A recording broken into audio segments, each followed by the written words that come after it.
to Road to Success, a show that highlights people and the steps they took on their road to success. I'm so excited to be joined today with Michelle Annese, the co-founder of Christmasland in Altamont. Thank you for being here. Thank you so much for having me. So I had the chance to experience Christmasland, but for some of our viewers who have never been there, describe the magical place that is Christmasland.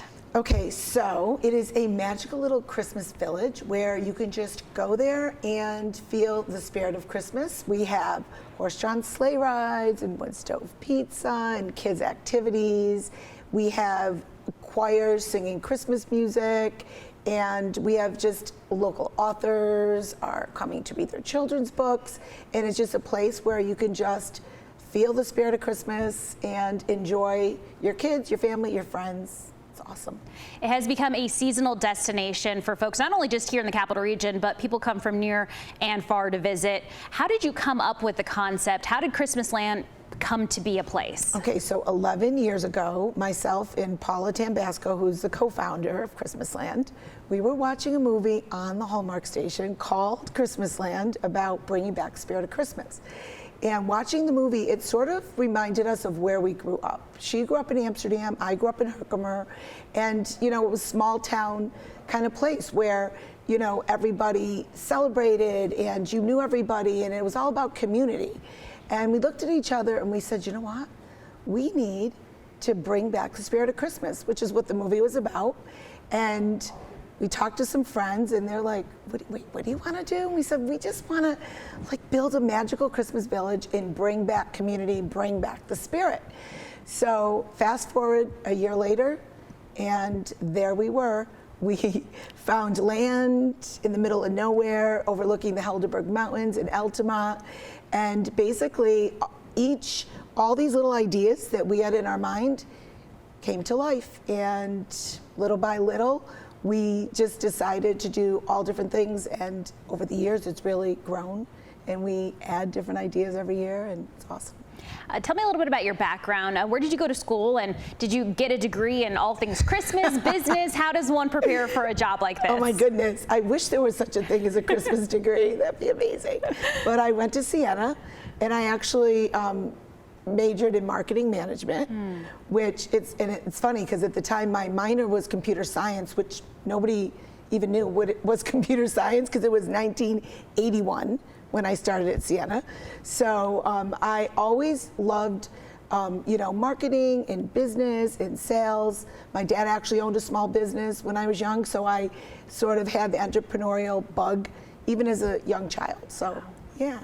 So for folks who are interested in visiting Christmasland, talk to me a little about some of those popular features and things like that. I know Santa and Mrs. Claus are obviously a very important part of what makes Christmasland so special and what kids enjoy seeing, but yes. What are some of those other different kinds of experiences that they can have right there on property? Well, one thing we really thought was important was involving, the local community. So we have a gift shop that has local artisans that make all kinds of really cool things. We have local authors that can they sell their books in the gift shop. They come different days, they go over to the Frosty Reading Room, and they get to read their children's books to the kids, and that is just awesome. I feel like, now everybody is on tablets and phones, and it's so great for kids just to bring it back and just simple thing, having a book read to them. We also have local choirs, local musicians that come and sing Christmas songs, which is amazing. We have Bill, who is unbelievable, brings his horses every single weekend. And we have horse-drawn sleigh rides. And it is magical, absolutely magical. We also have, wood stove pizza. I'm Italian, best pizza ever. Even the wood stove that we actually make the pizza in, when it was built 9 years ago, the guys went out into our woods and literally got the stone that we used to build the pizza oven. Wow. We also have Frankie the Train that is very special to myself. It was named after my nephew who passed away actually 12 years ago, and his name was Frankie. And we knew that if we wanted to do something special, it had to be something fun. So we had a little train that was built, and we call it Frankie the Train. So the kids love that as a highlight. We have a little Grinch village. Of course they love that. They go down there. We also have, all kinds of those little cutouts where they put their faces in and take photos. We even have a building that we can do birthday parties. So the kids love that. We have a huge fire pit, so they get to have their hot cocoa and, you know, hang out around the fire. We have a activity room where they get to decorate frames and decorate Christmas hats and all kinds of kids' activities.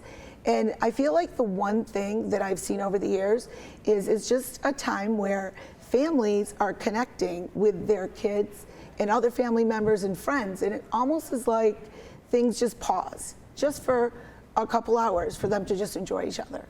Old-fashioned things that people used to do. I know that it really started as this concept to bring the magic of Christmas to local families here in the Capital Region. Yeah. And it's grown into so much more. You know, one of the things that you do is you give back to so many different organizations and to so many different kids. Yeah. Philanthropy has really become a cornerstone of the business. Talk to me a little bit about how you have been able to integrate that into the business. Yeah, it's, you know, probably at the end of the very first season, we knew right off the bat that we, of course, wanted every child that was able to or possibly unable to in a lot of situations visit Christmas Land. So we actually started a nonprofit piece, Seeds of Endless Hope. And our whole purpose is to just bring kids to the community that maybe otherwise wouldn't have been there. So we have brought many foster kids working with different foster care programs. We've brought different kids that are in shelters. We partnered with Big Brothers Big Sisters with Siena College, and we brought 2 busloads of, you know, kids, Siena kids and their little brothers and sisters that they mentor and work with, busloads of them. Make-A-Wish, we bring, you know, every single season. This year we have 50 families coming to Christmas Land. We, every single season, Ronald McDonald House, which we love them, all of these organizations so much. And it really, you know, one thing that I really didn't, I mean, I knew all about philanthropy, but what I didn't expect was how, you know, there's so many young people that work for us, you know, teenagers. And when we have these groups come, they're learning what philanthropy is, which I feel like that's something that maybe they wouldn't otherwise know about at a young age, you know? So it's showing them right up, you know, at a young age, the importance of giving back. So we love to do anything we can to make any child smile. When the two of you initially had this idea, and you know, everything starts as an idea, and then there takes, you know, a lot of hard work, sweat, maybe a few tears to get it going. Did you ever think that you would be here preparing to celebrate your 10th anniversary? I would say, in my mind, I wanted it to last forever right off the bat. Paula is, you know, more of like the logical thinker, and she goes, how about we just do the first year and then we, you know what I mean? So, but I knew, I just sort of felt like the idea was something that I know, I mean, I have 3 kids, 3 daughters in their 20s, and I know when they were little, there wasn't anything like this here. So in my mind, I sort of knew that we needed something like that. Something where you're going to connect with family and friends. And one thing I noticed every single season is nobody has their phones out. Wow. Teenagers, moms, the only time I see phones out is when they're taking photos. And a lot of times, honestly, they'll say to me, can you take a photo? And I'm taking photos for them with their phones. You know, so I feel like it's just a time where in this day and age, people aren't disconnecting, and they do there. So in my mind, I knew in my mind that I wanted it to be something that would keep going on. You know, it's funny because most people my age are thinking about retiring and buying a condo in Florida. And my family's like, wait, you bought 40 acres of land in the middle of nowhere? Don't you want like a condo in Florida? I'm like, nah, not really. You know, so in my mind, it's just so fun to have something that you're giving back, but it's bringing so much joy to everybody. You found fulfillment in this endeavor. Yeah, it doesn't feel like work. And you know, they say what you'll do best at is things that don't feel like work, you know? And it's funny because we start getting things ready, the ground's ready in like May. So a lot of people will say, oh, did you start decorating yet? And I'm like, we've been doing stuff since May. So it really has turned into a little idea. And every single year we'll add something, you know, we'll think of something new, and it's just awesome. Now, Christmas Land is such a unique operation, but for people who are listening and can learn from your story, do you have any advice or things that have stuck with you over the years that have really made you be successful? Yeah, I would say, first of all, is to have something that you know in your heart you feel passionate about and excited about. The other thing that I think is really important is to think about something that you feel that maybe isn't happening right now. Maybe, isn't something that is even a thing right now. Something that you think is maybe missing in the community that you live in. An idea of maybe something that no one's necessarily doing a lot of. Because a lot of times it's the ideas that, are less, I would say, popular, right? That maybe it's something you step back and say, what would I like to see here in where I live that doesn't exist? And I also think that you have to be flexible and you have to be prepared to pivot. And I would say our biggest pivot was COVID. Really? Because, everything was closed, as we know. That first season, we didn't know if we were going to be able to open. And that November, we looked up online all of the regulations that the state was requiring to be able to open, with all of the, all of the plexiglass in front of all the registers, and we did every single thing that we could do so that we would be able to open. And that year, we didn't really know if people were going to come that year because of the situation. Everybody came. It was one of our best years ever. Really? Yes. We built a snow globe for Santa, and we put him, I have goosebumps, in a snow globe, literally. So when kids walked up, he was in this like plexi snow globe, and they sat on a bench, and they were still able to see him, and parents still got to sit there and like watch with like tears in their eyes like they always do. And, we wanted to, that year specifically, we're like, you know what, we're going to do everything in our power to get this happening, because we knew by that point, right, that Christmas, people just wanted someplace, something to do. Everyone had to wear masks, the whole shebang. Santa was behind a snow globe, so he didn't have to wear a mask, so it was really magical, and it was really special to be able to do that for our community, give them someplace to go as a family, when so many things they weren't able to do.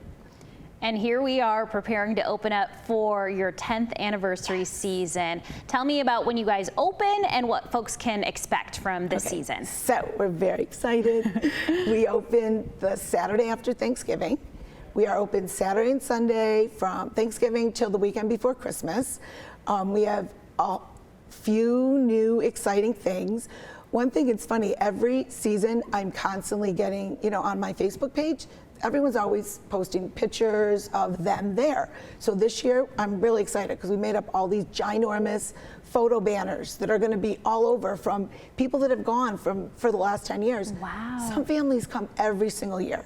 We have families from Massachusetts that come every single year. So we're going to have all of these photo banners, which I'm excited about, so that people, because it's all about the people, right? It's all about them. So that's really exciting.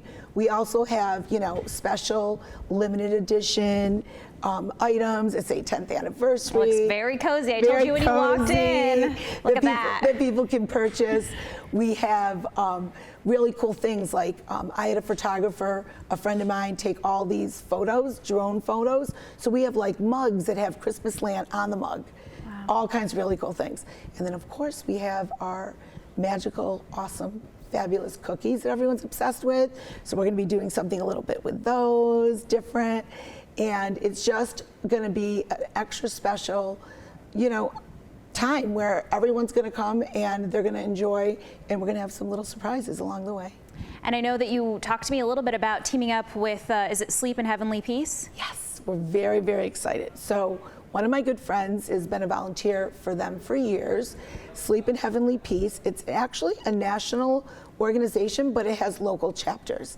The chapter is, I think, in Mechanicville here, and what it is they build beds, twin beds, for children that do not have beds, and they deliver them. And it is unbelievable. Paula, our co-founder, was actually at one of the builds a few months back.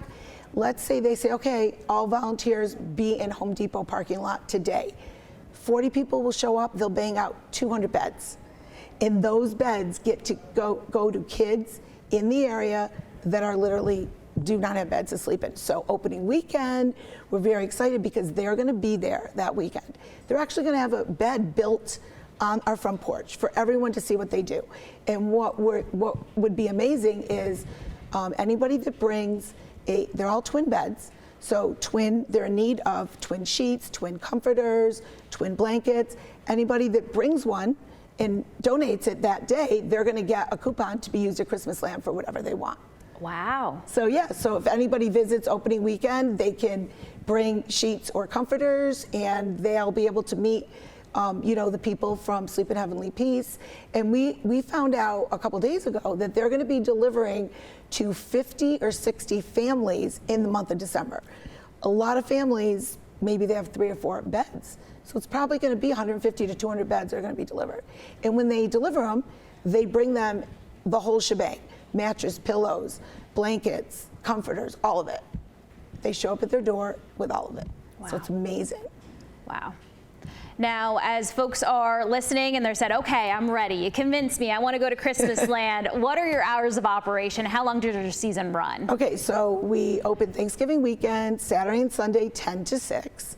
We also are doing field trips this year on Fridays. Wow. All those teachers out there, if you want to come, it's awesome.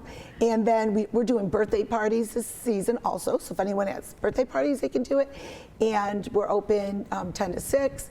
They can go to the website. Now, this is what parents love the most, that they get to book their Santa visit ahead of time so they don't have to wait in line for 2 hours. Yay. So you can go online, you can get your passport, you can book your Santa visit in a certain time slot, certain day, and then that'll be ready to go. And basically, you just come and you enjoy, and it's awesome. I know we talked about the passport when I visited a few years ago. For people who maybe aren't familiar, what is the passport when it talks about the Christmas Land experience? Yes, so the passport is, it looks like a little passport, and it has all of the activities that the kids are going to be doing. So as they're doing them, we have like a little elf. We have, oh, by the way, we have our staff dressed up as elves and snowmen and all fun things.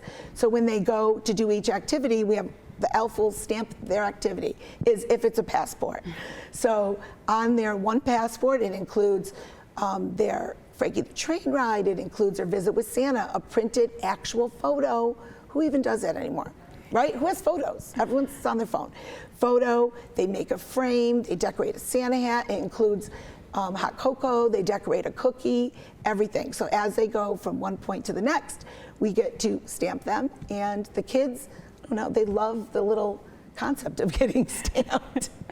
Now, for the people closest to you, Michelle, are they at all surprised that you're preparing to celebrate 10 years as co-founder of Christmas Land? It's funny you say that, because the people closest to us, honestly, they're the people that have been helping us so much this whole process. Family and friends. We have family and friends that come every weekend from all over the country to help us. Every single weekend of Christmas Land, there's other family and friends there. So I think that they're really, really excited, but I feel like they're maybe not that surprised, because they know that we're so excited about it that even if one person came, I would keep doing it. Wonderful. Well, as we prepare to wrap up this conversation, I would just love to ask you, looking back on 10 years of something that you love and you're passionate about, what has been the most fulfilling part for you? I think that for me, it's been seeing Christmas in the eyes of a child, but not necessarily about what gifts that they're getting, because when they go to Christmas Land, they're not getting gifts.